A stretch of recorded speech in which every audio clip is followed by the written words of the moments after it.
Good morning, नमस्कार, सत श्री अकाल। तो आप सभी का स्वागत है आज के इंटरेस्टिंग सेशन में, जो कि फुल्ली बेस्ड है आपके आर्टिफिशियल इंटेलिजेंस यानी कि एआई पे। अभी तक आपने सिर्फ एआई का नाम सुना है और चैट जीपीटी का इस्तेमाल किया होगा, लेकिन आज हम समझेंगे एआई क्या होता है, ये जानना क्यों जरूरी है और इसके क्या एप्लीकेशंस हैं। देखिए, बहुत सारे कोर्सेज अवेलेबल हैं आपको आर्टिफिशियल इंटेलिजेंस को पढ़ने के लिए, बट ऐसे लैंग्वेजेस में और अच्छे कंटेंट मिलना बहुत ही मुश्किल है। सो दैट्स वाई मैं यहाँ पर आया हूँ आप सभी के सामने एआई को आसान भाषा में समझाने, ताकि हर एक इंसान जो आज एआई से सराउंडिंग है वो एआई को समझ सके कि आखिर ये भला क्या है। तो आज का इंटरेस्टिंग सेशन होने वाला है कि एआई अब आसान है। तो शुरू करते हैं आज का हम लोग अपना इंटरेस्टिंग सेशन।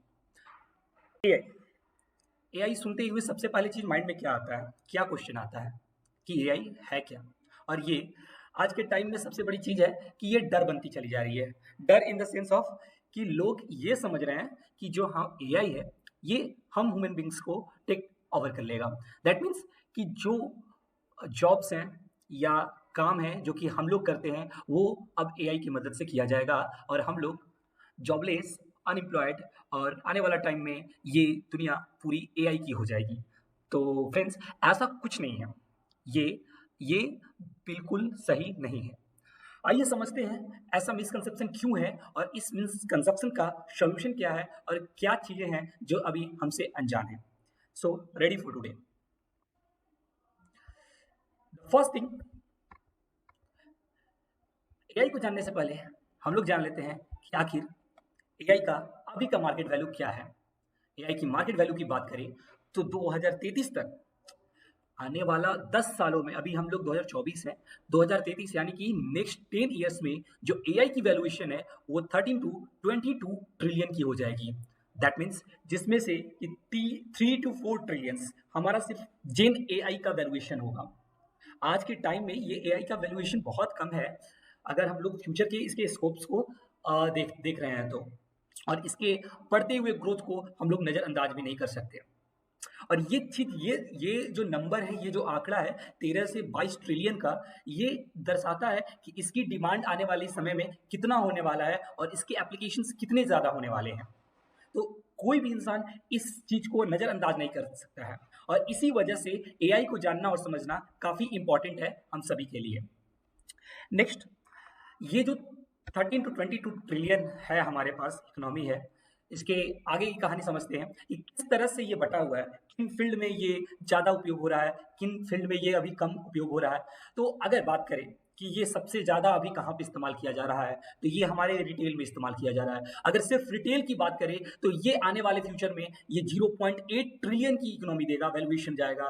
ट्रैवल की बात करें तो 480 बिलियन की ये हमारे पास इकोनॉमी आएगा। यहाँ पे आप पूरा का पूरा लिस्ट देख सकते हैं कि किस तरह से हर एक मार्केट को ये हमारा एआई ग्रोथ करेगा और उस एआई की वैल्यूएशन दिन पे दिन कितनी बढ़ती चली जाएगी। आइए समझते हैं कि आर्टिफिशियल इंटेलिजेंस आखिर है क्या। एआई, आर्टिफिशियल इंटेलिजेंस, हमारे पास दिमाग है और हमें अगर कोई काम करना हो तो हम अपने दिमाग का इस्तेमाल करते हैं। अगर किसी इंसान में अगर मान लेते हैं दिमाग नहीं है तो वो कैसे काम करेगा। जस्ट लाइक दैट, अगर एक मशीन को काम करना है तो उस मशीन को हम लोग डाटा प्रोवाइड करते हैं ताकि वो मशीन काम कर सके। लेकिन जैसे हमारा कैलकुलेटर हो गया, उसे हमें हर बार डाटा प्रोवाइड करना पड़ता है और हर एक बार डाटा प्रोवाइड करने पर ही हमें आउटपुट मिलता है। वो एक हमारे पास इजी टू मशीन तो है, बट एक स्मार्ट मशीन नहीं है, क्योंकि उसे हम लोग को बार बार इनपुट देना पड़ता है, तब जाकर वो हमें आउटपुट प्रोवाइड करता है। आर्टिफिशियल इंटेलिजेंस हमें ये सॉल्यूशन प्रोवाइड करता है। आर्टिफिशियल इंटेलिजेंस हमें ये सॉल्यूशन प्रोवाइड करता है कि हमें बार बार अपने मशीन्स को डाटा नहीं देना पड़ता है। इसी को मैंने यहाँ पे एक अंग्रेजी शब्दों में लिखा है। इस अंग्रेजी शब्दों पे आपको बिल्कुल नहीं जाना है, मैं आपको आसान भाषा में ये चीज बता रहा हूँ, आप बस चीजों को समझिए। ये आर्टिफिशियल इंटेलिजेंस को रटने वाली कोई चीज नहीं है कि यहाँ पे आप रटिएगा और इस चीज को याद करके कहीं सुनाइएगा। ये चीजें समझने की चीजें हैं और ये जो सेशन है ये हमारा एक हर एक कॉमन लोगों के लिए है, ताकि वो इस सेशन को समझ सके। ठीक है, तो आर्टिफिशियल इंटेलिजेंस जो है वो भी एक विज्ञान है जिसमें कि ये मनुष्यों को मनुष्य की तरह मशीनों का भी एक विज्ञान है। जिस तरह से इंसानों के लिए हमारे पास एक विज्ञान पूरी तरह से बनी हुई है कि किस तरह से हम लोग का डाइजेशन होता है, इंगेशन होता है, रेस्पिरेशन होता है, उसी तरह से ये आर्टिफिशियल इंटेलिजेंस है, वो भी मशीन्स का एक पार्ट है, एक साइंस का पार्ट है। ठीक है, ये क्या, मैंने जैसे एक एग्जांपल दिया आपको कैलकुलेटर का। कैलकुलेटर, जिस तरह से हमने बार बार इनपुट दिया, हमें आउटपुट मिलता है। लेकिन अगर एक ऐसा डिवाइस हो जिसे हम लोग को बार बार अलग अलग तरह के इनपुट देने पे भी हमें आउटपुट ऑटोमेटिकली मिल जाए, तो कितना अच्छा होगा, है ना। तो बार बार एक ही चीज, मान लीजिए हमें एक सीक्वेंस में किसी चीज को जोड़ना है, 2+2 2+2 2+2 2+2, हमें एक कंटिन्यू तक जोड़ना है। तो हमें क्या करना पड़ेगा, कैलकुलेटर में हमें बार बार ये +2 +2 का डाटा देना पड़ेगा। ठीक है, वहीं पे अगर हमारे पास एक स्मार्ट एआई डिवाइसेस है, तो उसमें हमें बस ये कमांड उसको देना पड़ेगा कि हमें कितनी बार मल्टीप्लाई या कितनी बार एडिशन करना है, और वो ऑटोमेटिकली ऐड करके दे देगा। और जब ये एक बार ये एडिशन या जो भी हमारा इनपुट हो गया, तो अगर नेक्स्ट टाइम आगे हमें 3 का एडिशन चाहिए होगा उसी टर्म में, तो जस्ट हम उसे एक कमांड देंगे कि जिस तरह से आपने हमें 2 का आउटपुट दिया है, बस सेम वे में आप हमें 3 का भी आउटपुट दीजिए। वो एआई क्या करेगा, ऑटोमेटिकली हमें वो सेम सीक्वेंस में जिस जो टर्मिनोलॉजी वो 2+2 2+2 2+2 में यूज किया है, वो सेम टर्मिनोलॉजी वो 3+3 3+3 में यूज करेगा और हमें प्रोवाइड कर देगा। इसमें क्या हुआ, हमारा समय बचा, बार बार हमें लिखना नहीं पड़ा अलग अलग नंबर के लिए, और ये एक स्मार्ट वर्क हुआ। तो आर्टिफिशियल इंटेलिजेंस जो है वो हमारी चीजों को स्मार्ट बनाता है। ठीक है, ना कि हमारी जॉब्स को ये छीन रहा है। अगर किसी काम को आप 8 घंटे में कर रहे हैं, तो with the help of the AI we can do it in the 4 hours. तो ये चीजों को काफी इजी बना रहा है, ना कि आपके जॉब्स को खा रहा है। ठीक है, तो आर्टिफिशियल इंटेलिजेंस को मैंने थोड़ा लंबा इलोंगेट करके आपको समझाया कि आर्टिफिशियल इंटेलिजेंस जो है एक मनुष्य की तरह मशीनों का विज्ञान है, जो कि मशीनों को स्मार्ट बनाता है और उन्हें अ, खुद से सोचने की शक्ति प्रोवाइड करता है, जो जिससे जिसमें डाटा सेट्स का इस्तेमाल करता है, बहुत सारे डाटा सेट्स का इस्तेमाल करके वो एक टर्मिनोलॉजी बताता है। इससे क्या होगा, हम ह्यूमन बींग्स हैं, अगर किसी चीज़ के बारे में हम लोग पढ़ रहे हैं, जैसे आपने 12th के बाद में साइंस लिया होगा, कॉमर्स लिया होगा, तो जब आपने साइंस लिया, साइंस की सिर्फ सब्जेक्ट्स पढ़े, तो आपको क्या हुआ कि साइंस के बारे में आपको नॉलेज हो। ठीक है, तो अगर आपसे कोई साइंस से रिलेटेड क्वेश्चन पूछता है, तो आप बता सकते हैं। ठीक है, तो क्या हुआ कि आपको एक डाटा सेट प्रोवाइड किया गया साइंस का, तभी आपको साइंस से जुड़ी हुई चीजें याद आ रही हैं। अगर आप साइंस के स्टूडेंट हैं और आप हमेशा साइंस पढ़ें और आपको कॉमर्स से रिलेटेड कुछ पूछ दिया जाता है, तो आपको जाहिर सी चीज है कि नहीं आएगा, क्योंकि वैसा डाटा आपको प्रोवाइड ही नहीं किया गया आपके ब्रेन को। तो आपके ब्रेन को अगर कोई डाटा प्रोवाइड नहीं किया गया, तो आप वो चीज बता कैसे पाइएगा। ठीक है, जब तक आप उस चीज के बारे में कभी सुने नहीं हो, कभी पढ़े नहीं हो, तो वो चीज को बताना काफी मुश्किल होता है। ठीक है, तो आर्टिफिशियल इंटेलिजेंस हम लोग ने समझा। आगे देखते हैं, थोड़ा धीरे धीरे जाएंगे हम लोग। अब बात करते हैं एआई के टाइप्स पे। हम लोग एआई को थोड़ा सा क्लासिफाइड करेंगे। 3 कैटेगरीज में हम लोग इसको क्लासिफाई कर रहे हैं। यहाँ पे आपका ये जो मिसकंसेप्शन है ना, जो हमारी जॉब्स खा जाएगी, उसके बारे में थोड़ा सा बात करेंगे। ठीक है, तो एआई को हम लोगों ने 3 सेक्टर में बांटा है। सबसे पहला जो हमारा सेक्टर है वो है ANI. ANI stand for artificial narrow intelligence. ये जो चीजें हैं, ये आर्टिफिशियल नैरो इंटेलिजेंस जो है, ये हमारा कहाँ इस्तेमाल होता है, ये चीज को समझना जरूरी है। अब ये क्या होता है, ये अगर मैं समझाने चलूँ तो ये काफी डीप चीज हो जाएगा, और मैं इसको समझाऊंगा आपको, लेकिन काफी सिंपल लैंग्वेज में समझाऊंगा और एग्जाम्पल के थ्रू समझाने की कोशिश करूंगा। तो ये आर्टिफिशियल नैरो इंटेलिजेंस जो है ना, इसका एग्जाम्पल आप देख सकते हैं, स्मार्ट स्पीकर है, हमारे पास सेल्फ ड्राइविंग कार है, वेब सर्च है, AI in farming and factories है। ये जो एग्जाम्पल्स है ना, ये हमारे आर्टिफिशियल नैरो इंटेलिजेंस के हैं। इसमें क्या है, ये किसी चीज को स्मार्ट बना रहा है, किसी डिवाइस को स्मार्ट बना रहा है, किसी चीज को मोर इनहेंस कर रहा है। ठीक है, तो जब चीजों को इनहेंस करते हैं ना हम लोग, तो वो चीजें हमारे नैरो इंटेलिजेंस में आती है। ठीक है, जैसे हमारे पास स्पीकर तो पहले भी हुआ करते थे, लेकिन अब स्मार्ट स्पीकर आ गए। स्मार्ट स्पीकर कैसे स्पीकर, जिसको हम लोग बोलकर कमांड दे सकते हैं कि कब म्यूजिक ऑन करना है, कब म्यूजिक ऑफ करना है, तो हमारे वो साउंड से वो कंट्रोल किया जा सकता है, या उसको हम लोग अपने फोन से कंट्रोल कर सकते हैं। तो कुछ इस प्रकार के हो सकता है। ठीक है, सेल्फ ड्राइविंग कार की बात करें, तो सेल्फ ड्राइविंग कार में हम लोग जानते हैं कि टेस्ला की नाम सुना होगा सबने। तो टेस्ला जो कार है हमारी, वो सेल्फ ड्राइविंग कार है, वो हमारे एआई टेक्नोलॉजी की काफी इस्तेमाल करती है। ठीक है, तो क्या चीज हुआ, कार तो हमारे पास पहले से भी अवेलेबल था, लेकिन अब क्या हुआ, उसमें एक ऐसा हम लोगों ने टेक्नोलॉजी इस्तेमाल किया जिससे कि वो खुद से कंट्रोल किया जा सके। ठीक है, वो खुद से खुद को कंट्रोल कर सके। थर्ड थिंग की जो फार्मिंग में हम लोग एआई का इस्तेमाल कर रहे हैं। एआई का फार्मिंग में इस्तेमाल कैसे कर रहे हैं, तो जो सॉइल होता है, वो सॉइल की कंडीशन को जानने के लिए कि वो एक ऐसा डिवाइस वहां पे फिट कर रहे हैं जिससे हम लोग को ये नॉलेज आ जा रहा है कि वो सॉइल कैसा है, ठीक है। आईओटी का इस्तेमाल किया हम लोगों ने, आईओटी के इस्तेमाल से अगर हम लोग सॉइल की क्वालिटी जान जाते हैं तो with the help of the AI हम लोग ये पता कर सकते हैं कि उसमें कितनी मैन्योर, कितने आपको पेस्टिसाइड्स, क्या कितनी इरिगेशन की आवश्यकता है, ये सब चीजें हम लोग एआई की मदद से कर सकते हैं। तो ये हमारे आर्टिफिशियल नैरो इंटेलिजेंस के अंतर्गत आता है, ठीक है। सेकंड है हमारे पास एआई का टाइप की बात करें तो ये हमारे पास जनरेटिव आर्टिफिशियल इंटेलिजेंस, जेएनएआई। ये आज के टाइम में यूज होने वाला सबसे सबसे बड़ा मार्केट है, सबसे बड़ा मार्केट है, क्योंकि ये जेन एआई जो है ना, ये हर एक बिजनेस के द्वारा इस्तेमाल किया जा रहा है। और क्यों भी ना जाए, क्योंकि इसका इस्तेमाल इतना है ही। ये आप चैट जीपीटी सुना होगा, चैट जीपीटी का तो लगभग सबने इस्तेमाल किया होगा, क्योंकि आप अगर ये वीडियो देख रहे हैं तो जरूर आप एआई से आप एआई में इंटरेस्ट रखते हैं, और एआई में अगर इंटरेस्ट रखते हैं तो चैट जीपीटी को तो एक बार ना एक बार आपने इस्तेमाल किया ही होगा। तो जस्ट लाइक चैट जीपीटी हमारे पास बार्ड है, हमारे बार्ड जिसको हमारे गूगल ने लॉन्च किया, बार्ड बार्ड एआई को। फिर हमारे पास मिड जर्नी है, डेली जो कि हमारे पास इमेज क्रिएट करने के लिए इस्तेमाल किया जा रहा है, एआई इमेजेस क्रिएट करने के लिए इस्तेमाल किया जा रहा है। तो ये जेन एआई जो है ना, ये अभी के टाइम में ना हर एक बिजनेस, हर एक कंपनीज के द्वारा इस्तेमाल किया जा रहा है, और इसकी डिमांड इतनी ज्यादा है मार्केट में कि इसको जानने वालों को बहुत प्रेफरेंस मिल रहा है जॉब्स में, ठीक है। तो जेन एआई क्या होता है, ये हमारी चीजों को, जैसे हमारे पास कोई टेक्स्ट है, चैट जीपीटी क्या करता है, हमारे पास कोई टेक्स्ट है, उस टेक्स्ट को हमको सिंप्लीफाई करना हो, एक बहुत बड़ा पैराग्राफ है लेकिन आप उतना पैराग्राफ पढ़ना नहीं चाहते हैं, आप क्या करते हैं, उस पैराग्राफ को कॉपी करते हैं, चैट जीपीटी को डालते हैं और बोलते हैं कि hey please simplify it for me. Simplify करके वो आपको एक रिजल्ट दे देता है। तो ये क्या करता है कि आपके वर्कलोड को रिड्यूस कर देता है, ठीक है, और ये चीज़ों को काफ़ी सिंपल बना रहा है। तो जेन एआई आज के टाइम पे यूज़ होने वाला बहुत ही एक इंपॉर्टेंट टर्मिनोलॉजी है और काफ़ी इंपॉर्टेंट है, ठीक है। जेन एआई का इस्तेमाल हम लोग ये आप आज के टाइम में इंस्टाग्राम इन्फ्लुएंसर आप देखते होंगे, इंस्टाग्राम इन्फ्लुएंसर, एआई इन्फ्लुएंसर आ चुके हैं आज के मार्केट में, जो कि करोड़ों पैसा बना रहे हैं, जो कि इंस्टाग्राम इन्फ्लुएंसर की मदद से करोड़ों रुपए बना रहे हैं, कंटेंट एआई की मदद से बना रहे हैं, वीडियो एआई की मदद से बना रहे हैं। तो ये जेन एआई जो है ना, वो मार्केट को काफ़ी अच्छे तरीके से कैप्चर कर रही है, ठीक है। ये जेन एआई टेक्नोलॉजी काफ़ी मार्केट को छाई हुई है।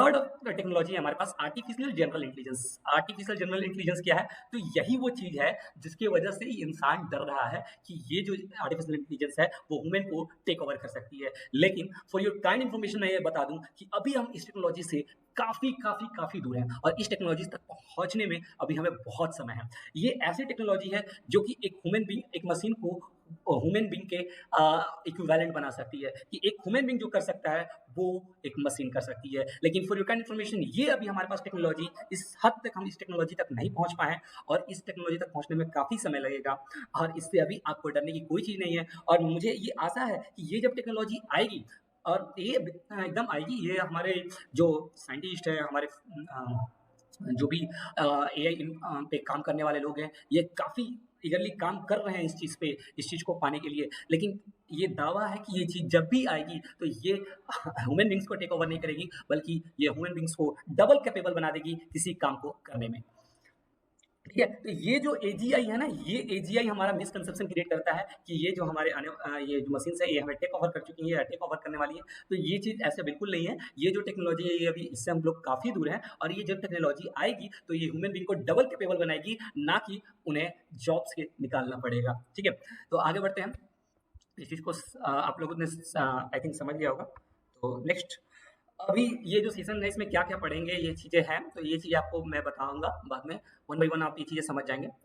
तो नेक्स्ट थिंग जो मैं अभी आपको बताने वाला हूँ, ये machine learning and data science से पहले मैं आपको डाटा समझा देता हूँ कि आखिर एक्चुअल में जो डाटा होता है वो क्या होता है। एआई को क्या ज़रूरत होता है, किसी भी मशीन को एआई बनने के लिए डाटा की ज़रूरत होती है। जब तक उसके पास डाटा नहीं है, तब तक वो कुछ नहीं कर सकता है, वो किसी भी यूज़ का वो मशीन नहीं है, ठीक है?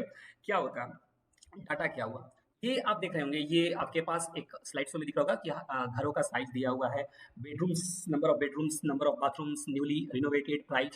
तो ये साइज़ ऑफ हाउसेज़ में आपको डिफरेंट साइज़ मिल रहे होंगे स्क्वायर फीट में, बेडरूम्स मिल रहा है, बाथरूम्स मिल रहे हैं, रिनोवेटेड, ये सारे जो डाटा आपको दिखाई दे रहे हैं ना, ये जितने अंक दिखाई दे रहे हैं, ये सारे एक डाटा है आपके पास। अब ये डाटा आपके पास ऑर्गेनाइज़्ड फॉर्म में है, अनऑर्गेनाइज़्ड फॉर्म में है, ये चीज़ें काफ़ी इम्पोर्टेंट होती है, क्योंकि अगर आप एक एआई डेवलपर को, एक एमएल डेवलपर को आप डाटा प्रोवाइड कर रहे हैं, तो ये काफ़ी मुश्किल होता है कि हर एक डाटा जो हो, वो एआई डेवलपर के लिए यूज़फुल हो। जब तक वो डाटा उसके हिसाब से, जिस चीज़ की उसकी ज़रूरत है, वो उस हिसाब से नहीं हो, और वो डाटा ऑर्गेनाइज़्ड ना हो, तो वो किसी भी काम का नहीं है, ठीक है?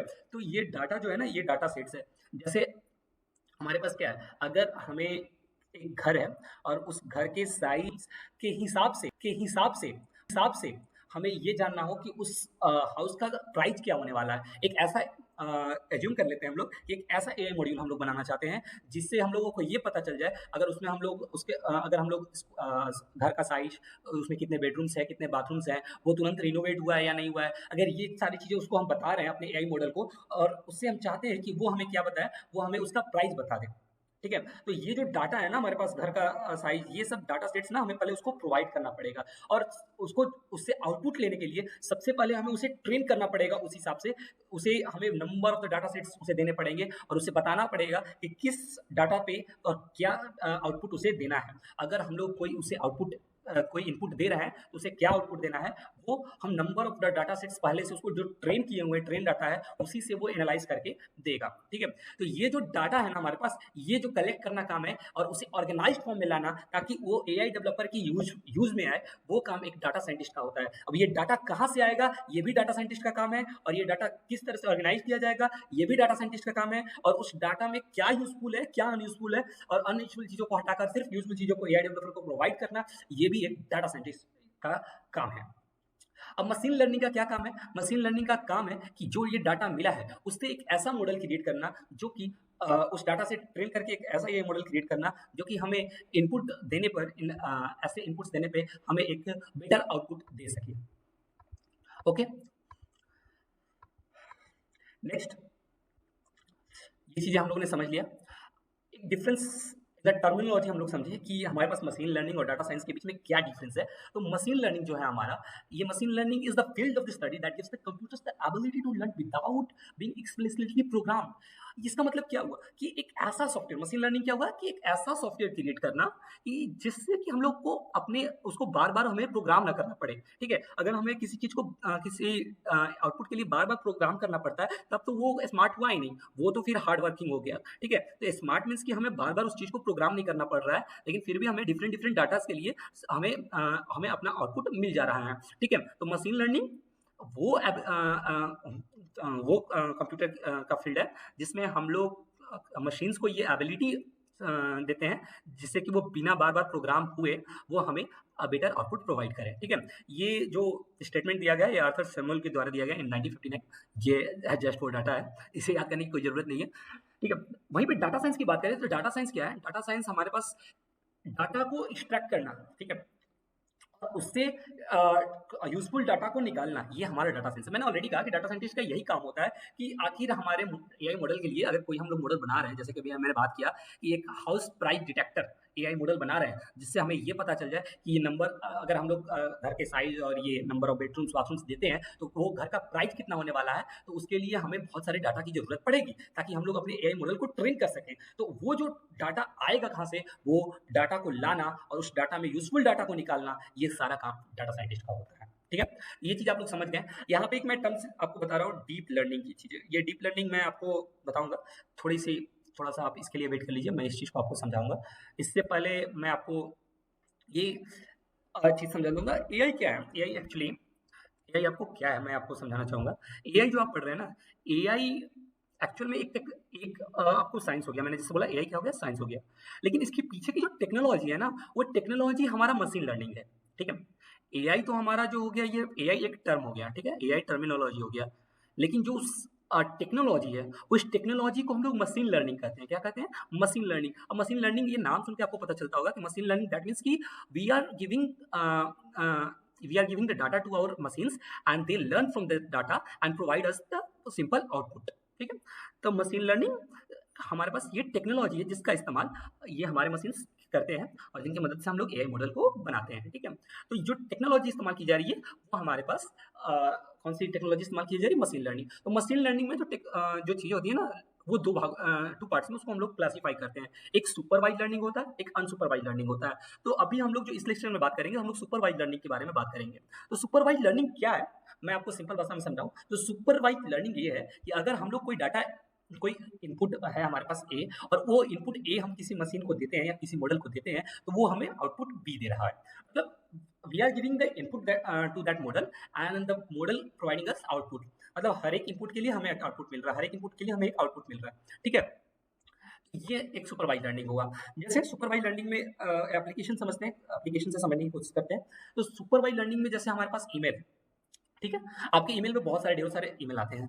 अब आपको क्या है ना कि आपको एक ऐसा एआई मॉडल चाहिए जिसकी मदद से आप क्लासिफाई कर सकें कि कौन से मेल स्पैम मेल है और कौन से मेल स्पैम मेल नहीं है। स्पैम मेल क्या होता है? स्पैम मेल जो आपको फेक मेल्स होते हैं, जो कि अनवांटेड मेल्स होते हैं, जो कि जंक फाइल होते हैं, जंक मेल होते हैं, या ये आपको फिशिंग मेल होते हैं, तो ये सब स्पैम मेल कहलाते हैं, ठीक है? तो मैं एक-एक छोटे-छोटे चीज़ों को भी समझाते चल रहा हूँ ताकि जो नए हैं थोड़ा टेक्नोलॉजी में, वो इन चीज़ों को समझ पाएँ। तो ईमेल आपके पास आते हैं, अब आपको क्लासिफाई करना है कि कौन-सा ईमेल आपके यूज़ के लिए है और कौन-सा ईमेल आपके कौन-सा ईमेल स्पैम है और कौन-सा ईमेल स्पैम नहीं है। तो आप उसके लिए एक एआई मॉडल बनाएँगे स्पैम फ़िल्टरिंग। तो आप इसमें क्या कर रहे हैं? आप ईमेल एज़ एन इनपुट दे रहे हैं, ठीक है? अब वो आउटपुट के रूप में वो ये हमें प्रोवाइड करेगा कि वो स्पैम है या नहीं है। अगर स्पैम है, तो हमें वो 0 आउटपुट देगा और वो अगर स्पैम नहीं है, तो हमें 1 आउटपुट देगा, ठीक है? मान लेते हैं।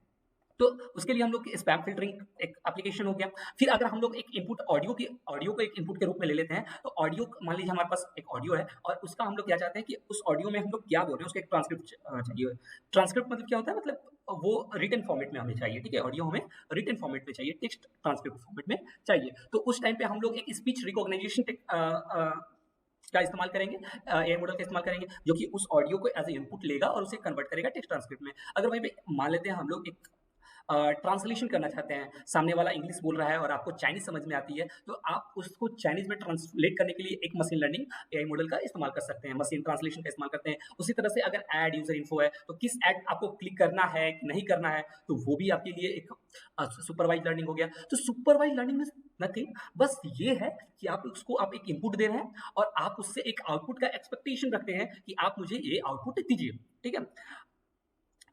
अब इसमें एक टर्म होता है एलएलएम। एलएलएम थोड़ा समझने की चीज़ है।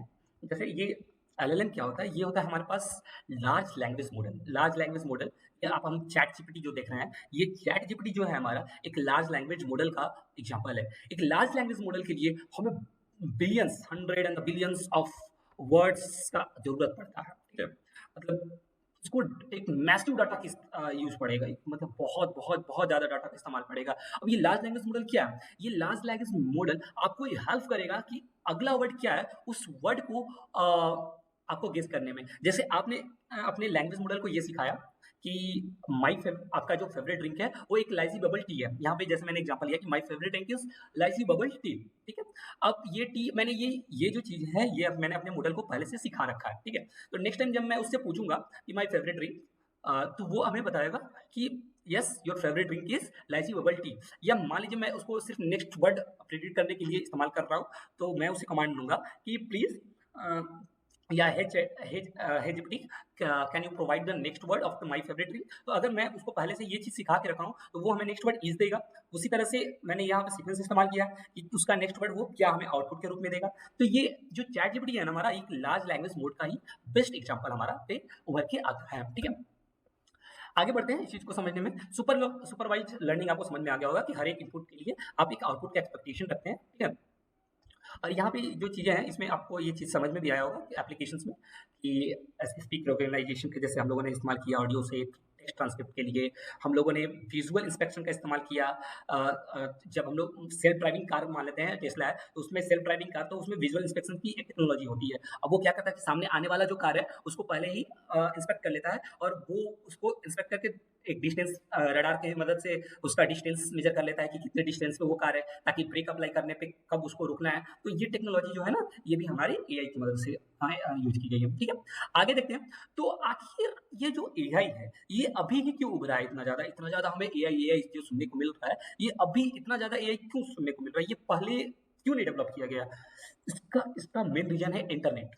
ये जो सडन चेंज हुआ है ना इंटरनेट में और टेक्नोलॉजी में, ये हमें अभी एआई के इस्तेमाल को इंक्रीज किया है। एआई के डिस्कवरी को, इन्वेंशन को, जो भी बोलिए, इसको इंक्रीज किया है। अब ये अभी क्यों आया है, इसका एक बिग रीजन है कि इंटरनेट के आने से हमारे पास डाटा काफ़ी ज़्यादा बढ़ गया है। अब आप देख सकते हैं कि अगर आपको किसी चीज़ की ज़रूरत पड़े तो आप सिंपली आप जाते हैं, अगर आपको किसी चीज़ की रेसिपी चाहिए तो आप यूट्यूब पे जाते हैं, सर्च करते हैं, आपको उसके बारे में आपको एक वीडियो मिल जाता है। अगर आपको किसी चीज़ के बारे में नॉलेज चाहिए, कोई हिस्टोरिकल थिंग्स के बारे में जानना है, तो आप गूगल पे जाते हैं, उसके बारे में सर्च करते हैं, आपको विकिपीडिया मिल जाता है, नंबर ऑफ द वेबसाइट्स मिल जाते हैं, जहाँ से कि आप उसके बारे में पढ़ पाते हैं। दैट मीन्स कि आज के टाइम पे हमारे इंटरनेट की दुनिया में इतने डाटास अवेलेबल है कि हम अपने एआई मॉडल्स को इजीली ट्रेन कर सकते हैं उस डाटा सेट की मदद से। ठीक है, तो ये जो ग्राफ आपको दिखाई दे रहा होगा, ये ग्राफ जो ये रेड वाली जो लाइन है, ये रिप्रेजेंट करती है कि इन द अर्लियर टाइम हमारे पास डाटा का अमाउंट जो था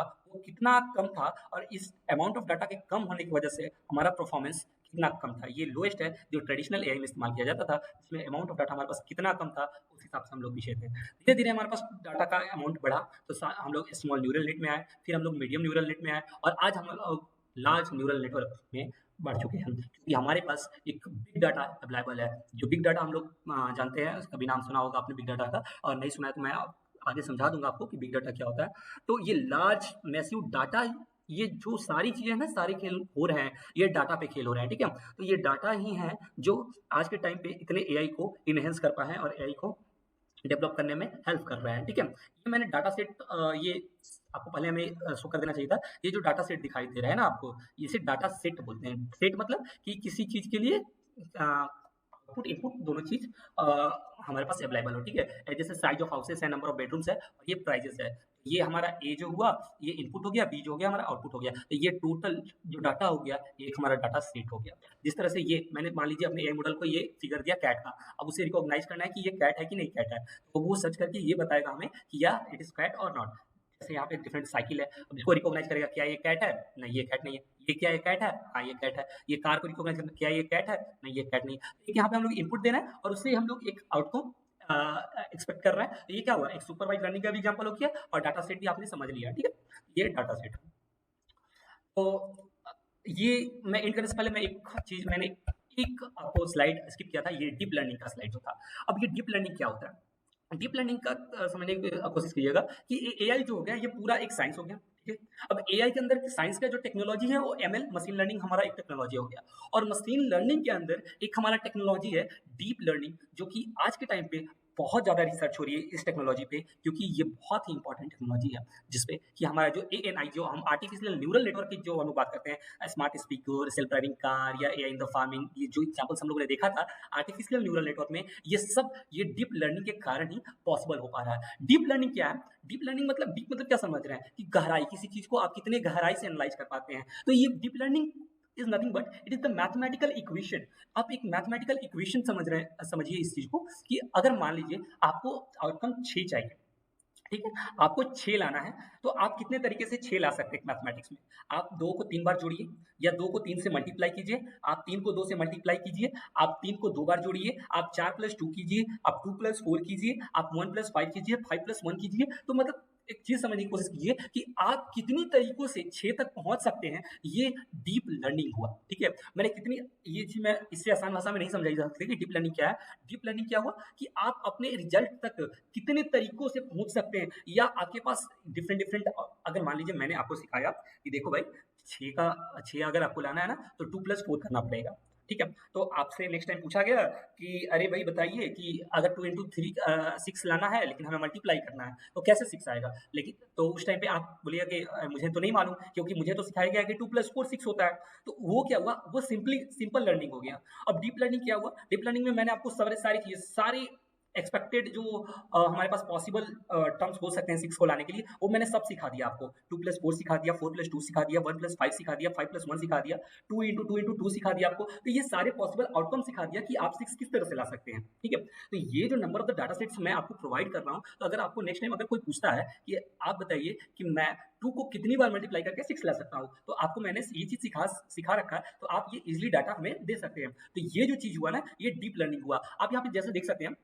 हमने एक हाउस प्राइसिंग डिटेक्टर का एग्जांपल लिया था स्टार्टिंग में। तो देखिए यहाँ पे डीप लर्निंग टेक्नोलॉजी किस तरह से इस्तेमाल की जा रही है, ये चीज को समझने, डीप लर्निंग कंसेप्ट जो है वो किस तरह से इस्तेमाल किया जा रहा है। आपके पास साइजेज है, नंबर ऑफ बेडरूम्स है, नंबर ऑफ बाथरूम्स है, न्यूली रिनोवेटेड है कि नहीं है, ये सारे कितने पॉसिबल आउटकम्स बन सकते हैं, कितने पॉसिबल इनपुट जो यूज़र है वो कितने पॉसिबल इनपुट दे सकता है, वो सारे पॉसिबल इनपुट का एक चेन, एक डायग्राम बनाया गया है और लास्ट में फाइनल आपको आउटपुट के रूप में प्राइस देखने को मिल रहा होगा। तो ये जो है, ये हमारा डीप लर्निंग है और ये जो आप कनेक्शन देख रहे होंगे डिफरेंट डिफरेंट चीज़ों के बीच में, ये जो लाइन्स है, ये न्यूरल लाइन्स है और ये जो पूरा नेटवर्क बन रहा है आपको एक न्यूरल नेटवर्क बोलते हैं। देखिए ये न्यूरल वर्ड कहाँ से हुआ है? हमारा जो ब्रेन है ना, ये ब्रेन्स में ना न्यूरॉन्स होते हैं। ये सॉरी सॉरी ये हमारे पास जैसे हमारे बॉडी में भी ना ये डेंड्राइट्स होते हैं, न्यूरॉन्स होते हैं। तो ये जो चीज़ें हैं ना, ये चीज़ें डेंड्राइट्स, न्यूरॉन्स, एक्सॉन्स में ये सब चीज़ें जो है ना, ये हमारे अ अ, इंटेलिजेंस के लिए ही रिस्पॉन्सिबल होते हैं। ये सारी चीज़ें से हमें सोच, समझ, बुद्धि ये जो आती है ना, ये इन्हीं सब चीज़ों की मदद से आती है। तो जिस तरह से ह्यूमन बीइंग्स में न्यूरॉन्स होते हैं ना,